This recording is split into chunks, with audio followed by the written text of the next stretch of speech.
but by foreign weapons. This is what we have to do.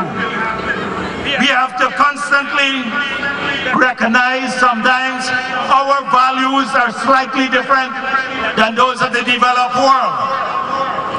Not the universal values that I speak of, but in some particular area. And we must be prepared to stand up for those values as a country. We're nobody's slave or indentured servant, or in reality or in thought anymore. And so I fiercely believe in defending the national interest of this country. I ask you also that we keep focus on our women and children. We have to take greater responsibility for their progress, because our country and its future will be defined by how we treat our women and children. Many times now I go out, I go to functions, and I see many proud fathers carrying their babies, their sons or daughters on their shoulders. We need more of this in this land. We need more of our men taking responsibility for their children and ensuring that our women are given all the opportunities to blossom too, so that they can become a very important driving force, not only for change, but in ensuring that our children, our family grow up in a cultured way, a way that is befitting this country. So I ask for your support in this too. I ask you to ensure that political loyalty is not ranked higher than love for this country. And this is why we in the PPP believe our country is first and our party is second. And that is why even today, as we speak, we reach out to the political opposition of this country. If they want to be negative, let them be negative. But we want to make sure that our party, because it believes in all of Guyana, remains open to everyone. I ask you to do the same. Don't judge people because of their politics in this country. Even those who tried to downplay this event today, they too are our brothers. We have to reach out to them. We have to show them that this country is bigger than narrow, selfish aim. I ask that we continue to enlighten ourselves. If we enlighten ourselves, if we displace ignorance from among our midst, then we'd be able to realize the promise of this country faster.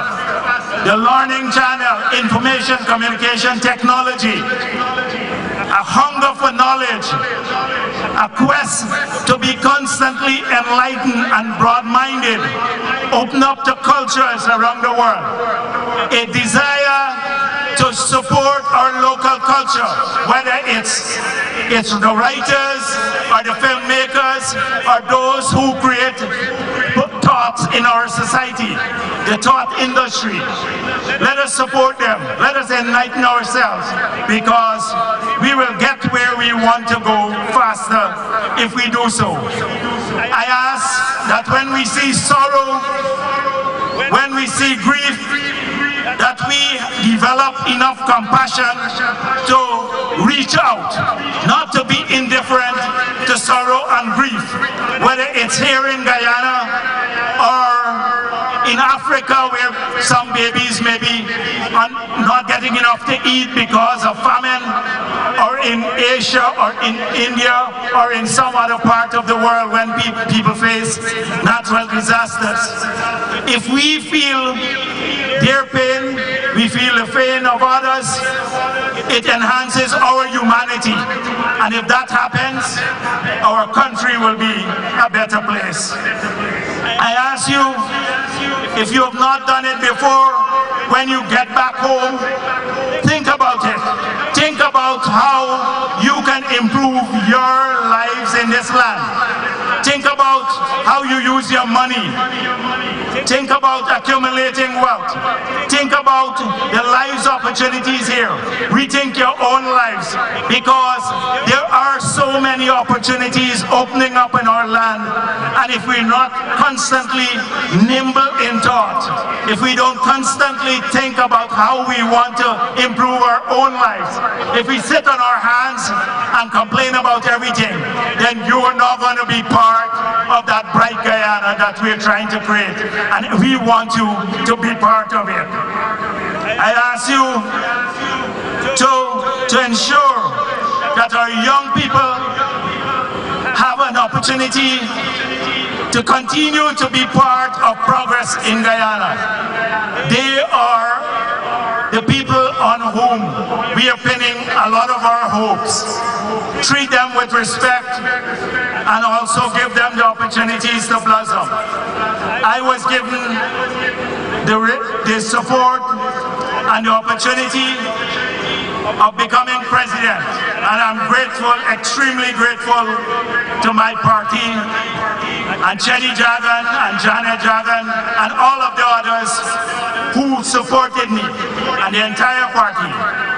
And I'm also grateful to all of my ministers, the Prime Minister and all of the ministers who worked alongside me day after day to try to make changes in our land. We still have a lot more to do, and I hope that they will receive your full support in the future. Many of them are still young people, and they will need your support, but they're also skilled people, and this is what we must celebrate.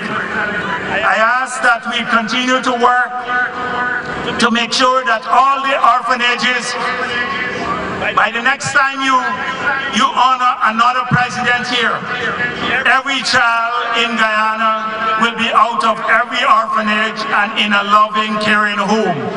That we'll have no person living on the street. That the people of this country will remain here about divisions and race and religion as a tool of the past, that is a dinosaur in our society. And you can make that difference. You can make that difference. I am very happy, not because I'm leaving necessarily, but because I know that in the future we will have a president who believes strongly in this sort of thing. I believe in him. I know he has been blooded by sacrifice in the interest of people of this land, all of the people of this land.